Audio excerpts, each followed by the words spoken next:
Okay, so get ready for this deep dive. Um, you sent over a ton of articles, opinions, expert commentary, and it looks like Canada is going to be front and center with this new U.S. administration. Yeah. They're not exactly keeping their opinions to themselves, are they? Especially when it comes to Trudeau.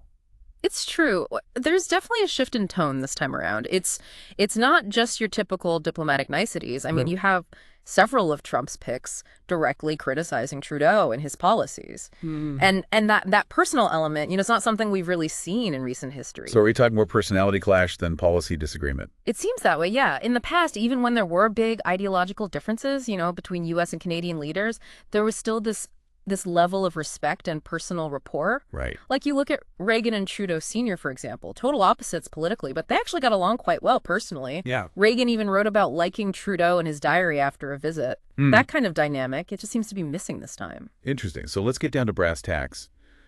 Who are the key players in this incoming administration that seem to have Canada and Trudeau specifically in their sights? Well, there are a few, and some of them are definitely unexpected. But let's start with a theme that kind of runs through a lot of their comments.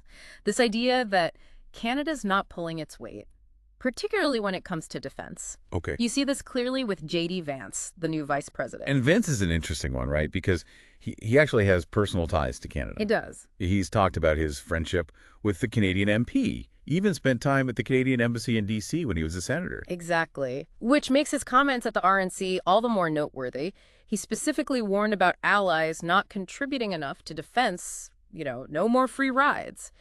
It's hard not to see that as a message directed at Canada. Especially since Canada's been under pressure to increase its defense spending for a while now, right? Even more so since the war in Ukraine began. And it's not just Vance. Remember that bipartisan letter from 23 U.S. senators urging Canada to step up its NATO commitments? That adds a whole other layer of weight to this issue. It shows that this concern about Canada's defense spending, it's widespread in U.S. political circles. So what you're saying is this isn't just political posturing. This could actually translate into some serious pressure on Canada to boost its military budget. It's definitely a possibility, something to watch closely. But defense spending is just one piece of the puzzle. There's another issue that seems to be really resonating with certain figures in the incoming administration, Trudeau's handling of the Freedom Convoy protests and that use of the Emergencies Act. Right. The Freedom Convoy, that was pretty divisive here in Canada, and it seems like it's still a major talking point down in the U.S. Absolutely. And one of the most vocal critics of Trudeau's actions has been Tulsi Gabbard, the new director of National Intelligence. You might remember her viral video where she called Trudeau anti-freedom, anti-democracy. It really resonated with a lot of Americans, particularly those who saw the Freedom Convoy as this fight for individual liberties. It's interesting how an event that happened internally in Canada has become such a flashpoint in U.S. politics. It speaks to a broader trend we're seeing, how U.S. political divides are increasingly shaping perceptions of Canada. Gabbard framed Trudeau's response, particularly the use of the Emergencies Act to freeze bank accounts, as this attack on free speech and even democracy. And she's not alone in that view. Robert F. Kennedy Jr., the new Secretary of Health and Human Services, has also been critical of the Emergencies Act, calling it a slippery slope towards financial censorship based on political views. Exactly. And this is where things get really interesting, because it highlights how domestic Canadian policies can become international issues, particularly under this new administration. Okay, I'm starting to see a pattern here. We've got Vance with defense spending, Gabbard and Kennedy Jr. with the Freedom Convoy and the Emergencies Act, all pointing to this idea that Trudeau represents something they deeply oppose. Right. It's almost as if Trudeau has become this symbol for policies and ideologies that they see as threats to their own values. And this brings us to another figure who's been particularly vocal in his criticism, Matt Gaetz, the new Attorney General. Gaetz has never been one to shy away from strong opinions, and his comments about Canada have definitely been colorful, to say the least. He's framed issues like Canada's handgun freeze as an attack on freedom and individual rights. He even went so far as to call Canada socialist in his speeches. So we're seeing this narrative emerge, where Canada under Trudeau is being painted as this country sliding towards authoritarianism, suppressing freedoms, and embracing socialist policies. That seems to be the narrative being pushed by certain figures in the incoming administration. Whether it accurately reflects the reality of Canadian politics is another question altogether. It definitely feels like we're moving away from a relationship based on pragmatism and cooperation towards something much more ideologically driven. That's a great point, and one that we'll need to explore further. But before we do, let's talk about someone who might have a more immediate and tangible impact on Canadians. Tom Homan, the newly appointed border czar. He's made it very clear that Canada is on his radar, and he's not pulling any punches. You're right, Homan has been pretty outspoken. While a lot of the focus is on the U.S.-Mexico border, he's called the northern border a national security vulnerability. Right. Specifically citing the increase in illegal crossings from Canada into the U.S. He seems particularly concerned about the potential for terrorists or criminals to exploit the northern border. And he's made it clear that he expects Canada to do more to address this issue. Yeah, he didn't hold back in that interview with True North, did he? That quote about Trudeau needing to be replaced was pretty harsh. It definitely wasn't diplomatic language. And what's more, this isn't just tough talk. Deputy Prime Minister Chrystia Freeland has already publicly acknowledged Homan's concerns, suggesting that the Canadian government is taking them seriously. Okay, so we've got Homan focused on border security. But there's another key player who's been raising concerns about Canada on a different front. Marco Rubio, the new Secretary of State. Rubio's approach has been a bit more subtle than some of the others, but he's definitely been flagging Canada as a potential security risk. He's raised concerns about Canada's visa program for Gazans, arguing that it could allow terrorists to enter the U.S. And he's also been vocal about Canada's trade practices, particularly urging Canada to crack down on the import of goods produced with forced labor, especially from China. This is a great example of how domestic Canadian policies can suddenly become international issues, especially under this new administration. It seems like everything Canada does, from its immigration policies to its trade relationships, is now being scrutinized through a very specific lens. And that lens seems to be focused on security threats, ideological differences, and a sense that Canada isn't living up to its responsibilities. It does, doesn't it? It's going to be interesting to see how this all plays out. Yeah. Buckle up. It's going to be a bumpy ride. Yeah. It really does. Yeah. And it's not just limited to those specific areas we've talked about. There are other figures within the administration who've expressed concerns about Canada, maybe not as directly or forcefully. Mike Waltz, for instance, the new National Security Advisor. Waltz has been pretty quiet on Canada compared to some of the others. Yep. But he did make that comment about Pierre Poilievre, the Conservative Party leader, saying he'd send Trudeau packing in the next election. Right. And he also criticized Trudeau for abstaining from a vote recognizing the Uyghur genocide in China. It seems that even those who haven't been as publicly critical of Canada are still watching closely. And they definitely have their own opinions about where the country's headed. Okay, so we've got this whole cast of characters, each with their own perspectives and priorities, but all seemingly united in their skepticism, if not outright disapproval of Trudeau and his government. What does this all mean for Canada in practical terms? Are we talking actual policy changes here, or is this more political rhetoric? It's definitely more than just talk. These views could have a very real impact on U.S. policy toward Canada, on a whole range of issues. Trade, defense, immigration, even cultural matters.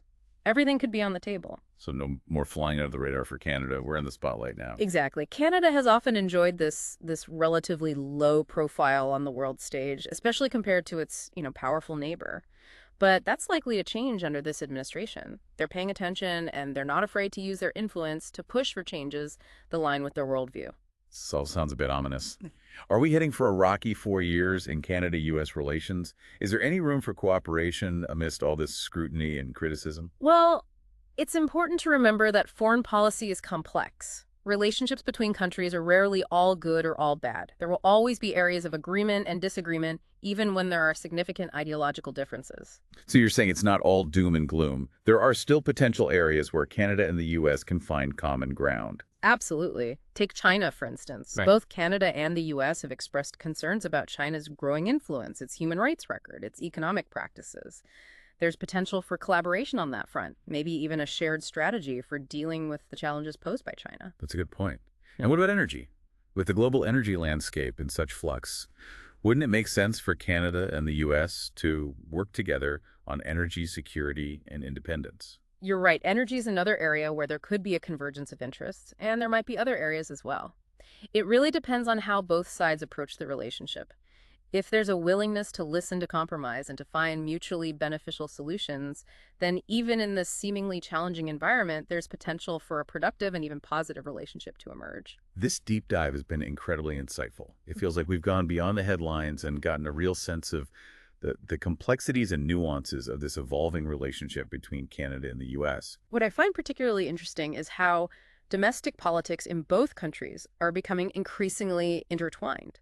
It's no longer just about government-to-government relations. It's about how political trends, ideologies, even cultural narratives are shaping perceptions and influencing policy decisions on both sides of the border. You're absolutely right. It's like we're seeing a new dynamic emerge, one where domestic politics and international relations are becoming more and more entangled.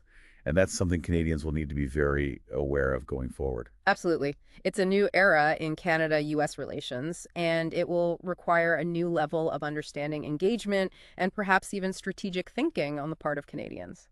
Okay, so we've talked about the big picture, the political landscape, and the potential challenges and opportunities that lie ahead. But let's bring it back down to earth for a moment. What does all this mean for you, the listener, on a personal level? Yeah. How could these shifting dynamics between Canada and the U.S. actually impact your life? That's a great question, and one that's important to consider because while these issues might seem abstract or distant, they can have very real consequences for everyday Canadians. For instance, those concerns we discussed about border security, if they translate into stricter policies longer, wait times increase scrutiny at the border, that could directly impact anyone who travels to the U.S., whether for work, leisure, or even family visits. Right.